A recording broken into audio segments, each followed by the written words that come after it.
भोजपुरी के trending star Khesari Lal Yadav का एक बहुत ही बेहतरीन गाने को कल रिलीज कर दिया गया टीजर को।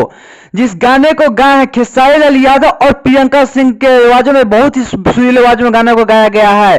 अगर वही लिरिक्स की बात किया जाए तो कृष्णा बेदर्दी जी दिए हैं, और म्यूजिक के जितना भी बड़ाई किया जाए तो भाई कम पड़ जाएगा, क्योंकि बहुत ही बेहतरीन म्यूजिक से सजाया है आर्या शर्मा जी। और वीडियो डायरेक्टर की बात किया जाए तो वीडियो डायरेक्टर है पवन पाल। और जैसे इस गाने का सॉन्ग आउट होगा वैसे ही गाना ट्रेंडिंग में जाने से कोई नहीं रोक सकता है, क्योंकि एक इस गाने में बहुत ही बेहतरीन बनाया गया है। अगर वीडियो की बात किया जाए तो काफी बेहतरीन क्वालिटी, हाई क्वालिटी की बनाया गया है। और दोस्तों, अगर खेसारी लाल यादव को एक थप्पड़ चाहते हैं तो दबा के शेयर किया कीजिए, और मेरे चैनल पर नए तो सब्सक्राइब, लाइक और शेयर करना भूले। जय हिंद दोस्तों, जय भोजपुरिया समाज। ऐसी खेसारी लाल पर